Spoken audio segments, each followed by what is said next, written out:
हाँ जी स्टूडेंट्स, हम अपना पार्ट नंबर 11 रहीम के दोहे के प्रश्न उत्तर कर रहे थे। हमने जो हमारा फर्स्ट क्वेश्चन था उसमें दो तरह की पंक्तियों की बात की गई थी। एक तो कथन वाली और दूसरी थी कथन को प्रमाणित करने वाली। हम जो कर रहे थे प्रमाणित करने वाली पंक्ति को, इसके हमने जो दो पंक्तियां वो हमने लिख दी थी फर्स्ट वीडियो में। नेक्स्ट हम आज लिखेंगे, आज करते हैं। ये जो तीसरी पंक्ति है ये भी फर्स्ट वाले क्वेश्चन के साथ ही है,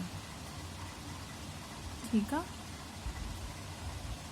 धरती की सी रीत है, शीत घाम ओ में, जैसी परे सो सह रही त्यों रही जे दे। इस पंक्ति का क्या अर्थ है कि जो मनुष्य को सुख दुख समान रूप से सहने की शक्ति रखनी चाहिए। जैसे धरती सर्दी गर्मी और बरसात सभी मौसम समान रूप से सहती है कि मनुष्य के अंदर मतलब जो भी हमारे दुख सुख होते हैं उसे सहने की क्या है शक्ति होनी चाहिए। हमारे जीवन में कई उतार चढ़ाव आते हैं ना, तो हमें क्या है सहन करने की शक्ति होनी चाहिए। जैसे जो हमारी धरती है वो सभी प्रकार का मौसम जो है उसको सहती है, चाहे गर्मी हो चाहे सर्दी हो चाहे बरसात हो, सबको समान रूप से सहती है ना। तो ऐसे ही कहते हैं कि मनुष्य को भी जो हमारे दुख सुख होते हैं उसे समान रूप से सहने की शक्ति होनी चाहिए।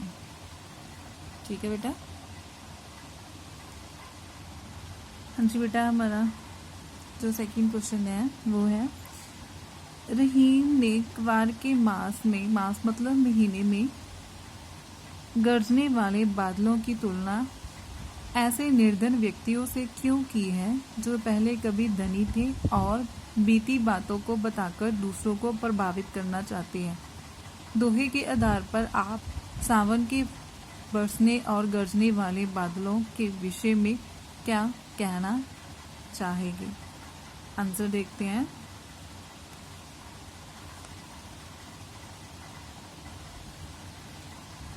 रहीम ने आश्विन मतलब क्वार के महीने में आसमान में छाने वाले बादलों की तुलना निर्धन मतलब जिनके पास पैसा नहीं है कोई,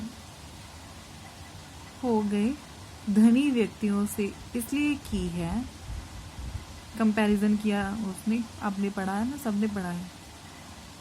क्योंकि दोनों गरज कर रह जाते हैं, कुछ कर नहीं पाते। मतलब जो निर्धन व्यक्ति होता है, जो पहला धनी होता है, सिर्फ वो क्या उनकी बातें करता रहता है, मतलब कुछ कर नहीं ना पाता। ऐसे जो बादल होते हैं क्वार के महीने में वो सिर्फ गरजते हैं, मतलब बरसात नहीं करती।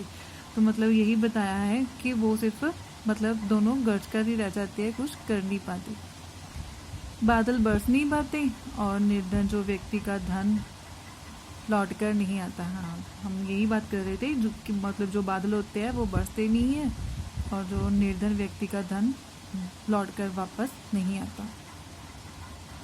जो अपने बीते हुए सुखी दिनों की बात करते रहते हैं उनकी बातें बेकार और वर्तमान परिस्थितियों में अर्थहीन होती है। वो सिर्फ अपने बीते हुए जो उन्होंने, जब उनके पास पैसा होता है तो वो जो उनके जो बीत चुके दिन होते हैं, जो उनके सुखी दिन होते हैं, उनकी वो बात करते रहते हैं।